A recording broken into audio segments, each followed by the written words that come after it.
ዛሬ የምንነጋገረው ስለ ጠመንጃ ጩኸት ወይም ስለ ድንበር ጥሰት አይደለም። ዛሬ የምንነጋገረው በኪሳችን በያዝነው ስልክና በቤታችን ባለው ኮምፒውተር በኩል ስለሚዘንብብን ረቂቅና እጅግ ዘመናዊ ጦርነት ነው። የግብጽ የዲጂታል ሚዲያ ሴራ ለኢትዮጵያ አዲስ እንዳልሆነ ሁላችንም ብናውቅም አሁን በ2025 ማብቂያና በ2026 የወጡ አዳዲስና አስደንጋጭ ቁጥራዊ መረጃዎች እንደሚጠቁሙት ግን የካይሮ የሴራ ላቦራቶሪዎች ስልታቸውን ወደማይታመን የቴክኖሎጂ ደረጃ አሳድገውታል። በፌስቡክና በዩቲዩብ መንደሮች የሚነበቡ ብሔርን ከብሔር የሚያጋጩና ተስፋ ከሚያስቆርጡ ጽሑፎች ጀርባ የግብጽ የደህንነት ተቋማት ያሰማሯቸው የዲጂታል ቅጥረኞች እጅ እንዳለበት በቁጥር የተደገፉ አዳዲስ መረጃዎች ወጥተዋል።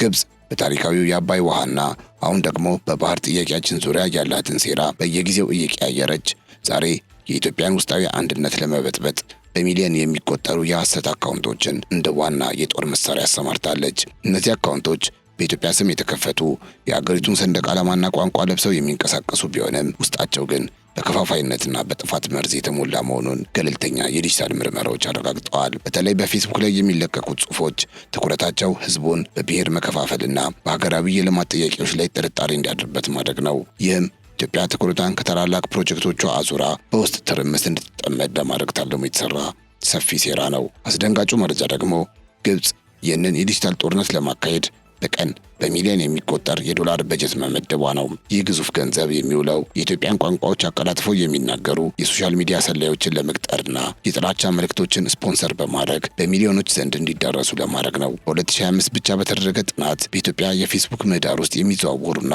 ግጭት ቀስቃሽ የሆኑ ይዘቶች ከ60 በመቶ በላይ የሚሆኑት መነሻቸው ከካይሮና ከአሌክሳንድሪያ የቴክኖሎጂ ማዕከላት መሆኑ ተረጋግጧል። ይህ የሚያሳየው የምናነበው እያንዳንዱ ጽሑፍና የምናየው እያንዳንዱ ቪዲዮ በስተጀርባ ሀገርን የማዳከም ስትራቴጂካዊ ግብ የተያዘበት መሆኑን ነው። ግብጽ በየጊዜው ጭምብሏን እየቀያየረች ዛሬ የኢትዮጵያን አንድነት በዲጂታል ወሬ ለመበጥበጥ ከምንጊዜውም በላይ የሰላ ጩቤ ይዛ ተነስታለች። በተለይ የህዳሴው ግድብና የባህር በር ጥያቄያችንን ተከትሎ የሚሰነዘሩት ጥቃቶች ቁጥርና አይነት በእጅጉ ጨምሯል። እነዚህ ጥቃቶች የሚያተኩሩት በመንግስትና በህዝብ መካከል ያለውን እምነት ማጥፋት፣ የብሔር ቅራኔዎችን ማባባስና ኢትዮጵያ በዲፕሎማሲው ዓለም እንድትገለል ማድረግ ላይ ነው። የተከበራችሁ የገበያ ሚዲያ ቤተሰቦቻችን በዛሬው ዝግጅታችን ግብጽ በፌስቡክ፣ በቴሌግራም፣ በኤክስ እና በዩቲዩብ አማካኝነት የህዝባችንን ንቃተ ህሊና ለመስረቅ የምታደርገውን ጥረት በዝርዝር እንመለከታለን። አባይ ለኢትዮጵያውያን እየጠቀም አይደለም፣ ይልቁንም ለጎረቤት ሀገራት ኤሌክትሪክ እየሸጠ ነው ከማለት ጀምሮ የባህር በር ጥያቄ ሆነ ተብሎ መንግስት አቅጣጫ ለማስቀየር የነደፈው ስልት ነው እንጂ ለህዝቡ የሚጠቅም አይደለም የሚሉ ጽሑፎችንና መሰል የግብጽን የሴራ መንገዶች በቁጥርና በጥናት የምናጋልጥበት ፕሮግራም ይዘላችሁ ቀርበናል። ይህንን ዝግጅት ለእናንተ ስናቀርብ የተለያዩ ዓለም አቀፍ ሪፖርቶችን እንደ ማስረጃነት ተጠቅመናል። ከእነዚህም ውስጥ ዓለም አቀፍ እውቅና ያላቸው እነ ግራፊካና ስታንፎርድ ኢንተርኔት ኦብዘርቫቶሪ በ2025 ማብቂያና በ2026 መጀመሪያ ላይ ያወጧቸውን ይፋዊ ሪፖርቶችን ተጠቅመናል። እነዚህ ተቋማት በዲጂታል ዳታ ባደረጉት ጥልቅ ምርመራ በኢትዮጵያ የባህር በርና በታላቁ የህዳሴ ግድብ ዙሪያ በማህበራዊ ሚዲያ የሚነሱ ትረካዎች በአብዛኛው ከግብጽ የቴክኖሎጂ ማዕከላት የተቀነባበሩ መሆናቸውን በቁጥር አረጋግጠዋል። ከዚህ በተጨማሪም የአፍሪካ የሳይበር ስጋት ግምገማ ላይ ኢትዮጵያ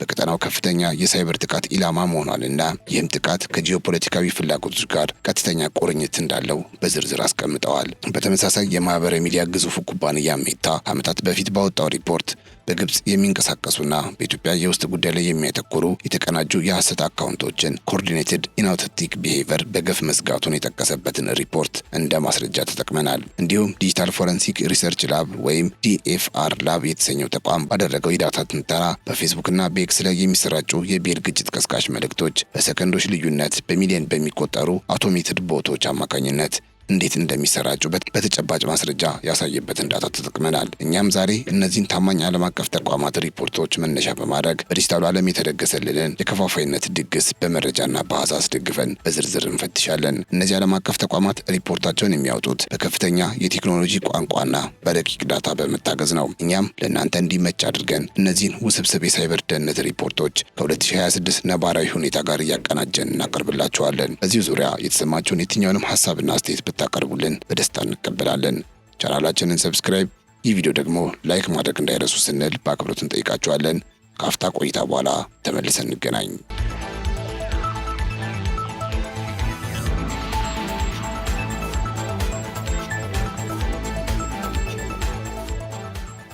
የዲጂታል ፕሮፓጋንዳ ጦርነት ሲነሳ ቀዳሚው ስፍራ የሚሰጠው ለፌስቡክ መንደር ነው። ግብጽ ይህንን መድረክ እንደ ዋና የጦር አውድማ በመጠቀም በሚሊዮን የሚቆጠሩ ኢትዮጵያውያን ተጠቃሚዎችን አእምሮ ለመመረዝ ሰፊ በጀት መድባለች።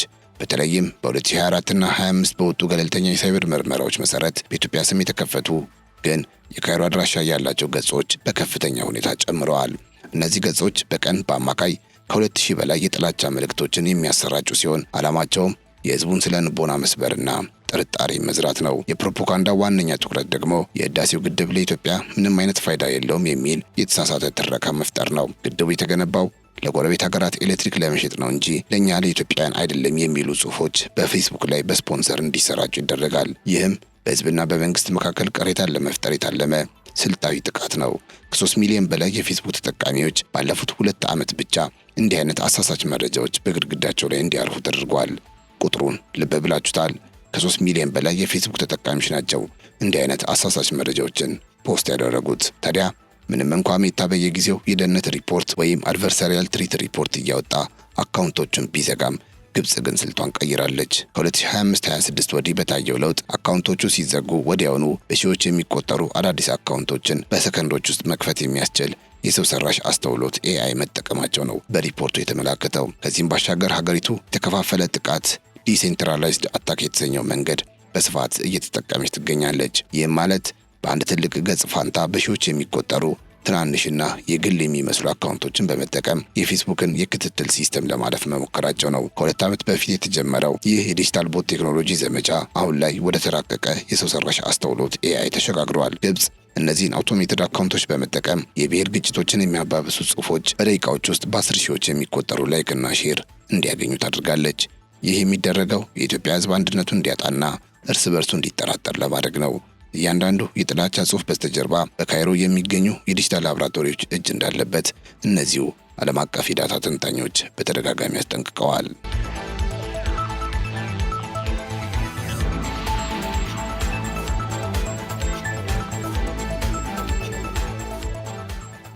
በቴሌግራም በኩል ደግሞ ይበልጥ አደገኛ የሆኑ የጥፋት መረቦች ተዘርግተዋል። ግብጽ ይህንን መድረክ የምትጠቀመው ሚስጥራዊ ለሆኑ የሐሰት ዜናዎች ማሰራጫነትና የወጣቱን ስሜት ለአመፅ ለማነሳሳት ይረዳል ያለቻቸውን ቪዲዮዎች ለመልቀቅ ነው። በሺዎች የሚቆጠሩ አባላት ያሏቸው የቴሌግራም ግሩፖች በኢትዮጵያ የውስጥ ጉዳይ ላይ ተገቢ ያልሆኑ ትንታኔዎችን በመስጠት የሀገሪቱን የኢኮኖሚ ውድቀት የሚሰብኩ ቪዲዮዎችን ይለጥፋሉ። እነዚህ ግሩፖች በአብዛኛው የሚመሩት የሐሰት ማንነት ባላቸው ግለሰቦች ሲሆን መረጃዎቻቸውም ሙሉ በሙሉ ከግብጽ ስልታዊ ፍላጎት ጋር የተቆራኙ መሆናቸውን በምርመራ ታውቋል። ኤክስ ወይም የቀድሞ ትዊተር ደግሞ ለዓለም አቀፉ ማህበረሰብ የተሳሳተ ገጽታን ለመሸጥ ጥቅም ላይ ይውላል። ግብጽ ኢትዮጵያን እንደ ጠበኛ ሀገርና ጎረቤቶቿን እንደምትበድል አድርገው የሚጽፉ የውጭ ሀገር ተጽዕኖ ፈጣሪዎችን በገንዘብ ትደግፋለች።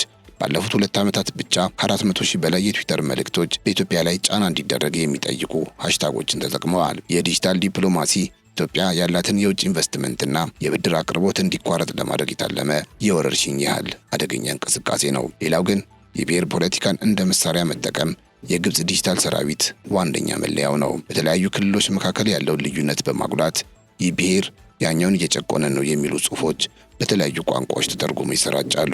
ይህ የሚደረገው ኢትዮጵያ ትኩረቷን ከልማትና ከግድቡ አዙራ በውስጥ ግጭት እንድትጠመድ ለማድረግ ነው። በ2025 የተመዘገቡ መረጃዎች እንደሚያሳዩት በብሔር ስም ከሚነሱ ከ45 በመቶ በላይ የሚሆኑ አወዛጋቢ የፌስቡክ ክርክሮች መነሻቸው ከኢትዮጵያ ውጭ በሆኑ አድራሻዎች የተቀነባበሩ ናቸው።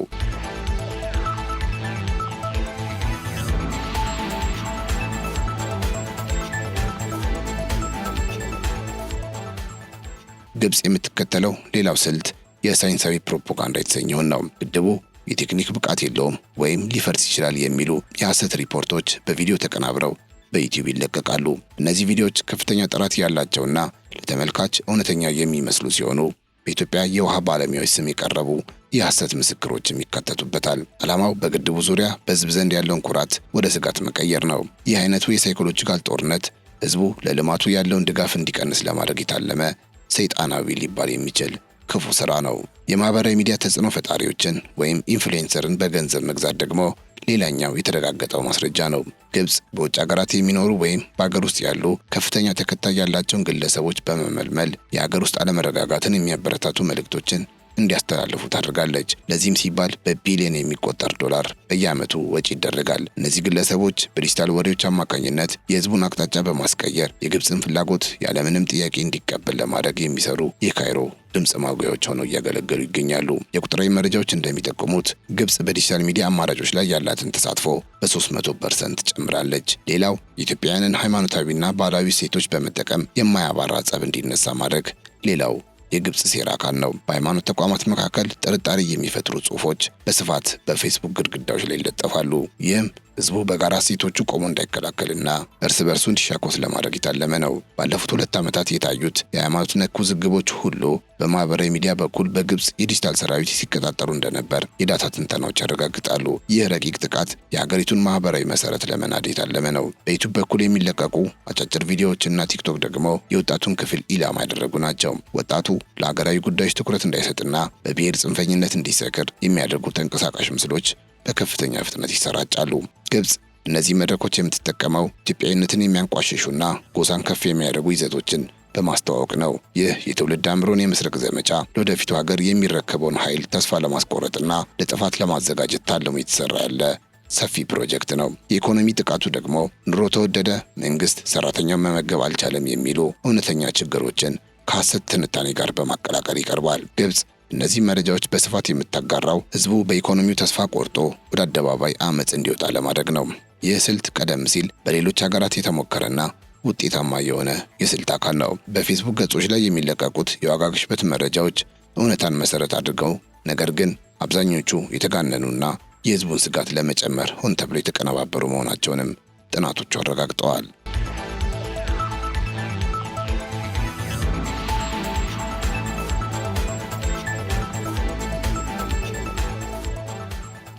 አሁን ደግሞ ወደ ባህር በር ጥያቄ መዞራ መረጃዎቹ ያሳያሉ። ግብፅ የባህር በር ጥያቄን አስመልክቶ የምትከተለው ቀዳሚ ሴራ የቅድሚያ ዝርዝር ማዛባት ወይም ፕራዮሪቲ ሽፍቲንግ ይባላል። ይህ ስልት ህዝቡ የኢኮኖሚ ነጻነትን ከዕለት ጉርሱ ጋር እንዲያጋጭ ለማድረግ ታልሞ የተሰራ ነው። በፌስቡክ ላይ በሚሊዮን የሚቆጠሩ የሐሰት አካውንቶች የባህር በር ዳቦ አይሆንም ወይም ደግሞ ባህር ከመጠየቁ በፊት ሆድ ይሙላ የሚሉ መፈክሮችን በስፋት ያጋራሉ። አምና የወጣ አንድ የዲጂታል ዳታ ትንተና እንደሚያሳየው በዚህ ርዕስ ዙሪያ ከተሰነዘሩ አስተያየቶች መካከል 70% የሚሆኑት በግብፅ የሚንቀሳቀሱ ቦቶች የለጠፏቸው ሲሆን ዓላማቸውም ህዝቡ የባህር በርን ጥቅም እንዲጠላና እንዳላስፈላጊ ሸክም እንዲቆጥረው ለማድረግ ነው። ሁለተኛው ሴራ ትኩረት ለማስቀየር መንግስት የውስጥ ችግሮችን ለመሸፈን የፈጠረው አጀንዳ ነው የሚል ትረካን በስፋት መልቀቅ ነው። ግብፅ የዲጂታል ሰራዊቷን በመጠቀም መንግስት የኑሮ ውድነቱንና የውስጥ አለመረጋጋቱን ለማረሳሳት የባህር በርን ጉዳይ እንደ መተንፈሻ እያቀረበው ነው የሚሉ ጽሁፎችን በፌስቡክና በቴሌግራም ያሰራጫሉ። አንድ ገለልተኛ የዲጂታል ምርመራ ጥናት እንደሚያሳየው በኢትዮጵያ የማህበራዊ ሚዲያ ምህዳር ውስጥ የመንግስት አቅጣጫ ማስቀየሪያ ወይም ዳይቨርሽን ታክቲክስ የሚሉ ቁልፍ ቃላት ካለፉት 2 ዓመታት ይልቅ አሁን በ65% ጨምረዋል ይላል። ይህ የሚደረገው ህዝቡ ለሀገራዊ ጥቅሙ ከመቆም ይልቅ ጥያቄውን ከፖለቲካ ፍጆታ ጋር ብቻ አያይዞ እንዲጠራጠርና ድጋፉን እንዲነፍግ ለማድረግ ነው። ሶስተኛው ስልት ተስፋ መቁረጥን መዝራት ነው። ኢትዮጵያ በታሪኳ ባህር አግኝታ አታውቅም፣ አሁንም አይሳካላትም የሚሉና ያለፉትን ውድቀቶች ብቻ የሚያጎሉ ይዘቶች በቪዲዮ ተቀናብረው በዩቲዩብ ይለቀቃሉ። ግብፅ ይህንን የምታደርገው በኢትዮጵያውያን ዘንድ አይቻልም የሚል መንፈስ እንዲነግስና ህዝቡ ለታሪካዊ መብቱ ከመታገል ይልቅ በዝምታ እንዲሸነፍ ለማድረግ ነው። በዚህ ዓመት በ2026 የተደረገ የይዘት ትንተና እንደሚያሳየው በኢትዮጵያ የባህር በር ጥያቄ ላይ ተስፋ አስቆራጭ ትንታኔ የሚሰጡ ከ80% በላይ የሚሆኑት ስም አልባ የፌስቡክ ገጾች በቀጥታ ከካይሮ ከሚገኙ የቴክኖሎጂ ማዕከላት ጋር ትስስር እንዳላቸው ታውቋል። የመጨረሻው ሴራ የዲፕሎማሲያዊ መገለል ወይም ኢንተርናሽናል አይሶሌሽን ስጋትን መዝራት ነው። ኢትዮጵያ ባህር በር ከጠየቀች ዓለም አቀፍ ማዕቀብ ይጣልባታል ወይም ከዓለም ሀገራት ጋር ትጣላለች የሚሉ የውሸት ትንታኔዎችን በትዊተር ወይም በኤክስ ገጽ በኩል በማሰራጨት በህዝቡና በፖለቲካ ተንታኞች ሳይቀር ስጋት እንዲነግስ ያደርጋሉ። ግብፅ ይህንን የምታደርገው የኢትዮጵያ ህዝብ በአገሩ ዲፕሎማሲያዊ ጥንካሬ ላይ እምነት እንዲያጣና ለውጭ ተጽዕኖ እጁን እንዲሰጥ ለማድረግ ነው። በአሁኑ ሰዓት ከካይሮ በሚነሱ ከ10,000 በላይ አካውንቶች አማካኝነት የባህር በር ጥያቄው ኢትዮጵያ ባዶ እጇን እንደሚያስቀራት የሚሰብኩ ዘመቻዎች በየቀኑ ይካሄዳሉ።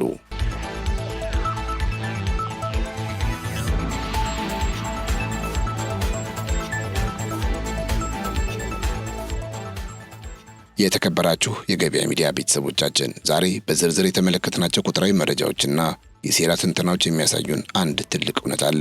እርሱም ጦርነት ፊቱን ቀይሮ ወደ ቤታችንና ወደ እጃችን መግባቱን ነው። ግብጽ በቢሊዮን የሚቆጠር ዶላር መድባ በዲጂታል ሚዲያ አማካኝነት የምታካሂደው ይኸው ዘመቻ ዓላማው እኛን ማሸነፍ ሳይሆን እርስ በርሳችን እንድንሸናነፍ ማድረግ ነው። ፌስቡክ ላይ የምናነበው እያንዳንዱ የጥላቻ ጽሑፍ፣ ዩቲዩብ ላይ የምናየው እያንዳንዱ ተስፋ አስቆራጭ ቪዲዮና በቴሌግራም የሚላኩልን የሐሰት መረጃዎች ሁሉ የሀገራችንን አንድነት ለመሸርሸር የተተከሉ የዲጂታል ፈንጂዎች መሆናቸውን መዘንጋት የለብንም። የጠላቶቻችን ትልቁ ስኬት እኛ ያነበብነውን መረጃ ሳናጣራ እንደ እውነት ስንቀበለው መሆኑን ተረድተን የዲጂታል ንቃታችንን ከምንጊዜውም በላይ ከፍ ልናደርግ ይገባል። ኢትዮጵያ ታላቁ ህዳሴ ግድብና በታሪካዊ የባህር በር ጥያቄዎቿ ላይ የያዘችው ጽኑ አቋም የውጭ ኃይሎችን እንቅልፍ እንደነሳቸው በግልጽ እየተመለከትን ነው። ይህንን የሀገር ተስፋ ለማጨለም የሚጠቀሙበት ዋነኛው ምሳሌ ደግሞ የባህር በር ጥያቄያችንን ከኑሮ ውድነት ጋር በማጋጨት ወይም ግድቡ ለእናንተ አይጠቅምም የሚሉ የሐሰት ትረካዎችን በመርጨት ትኩረታችንን መበተን ነው።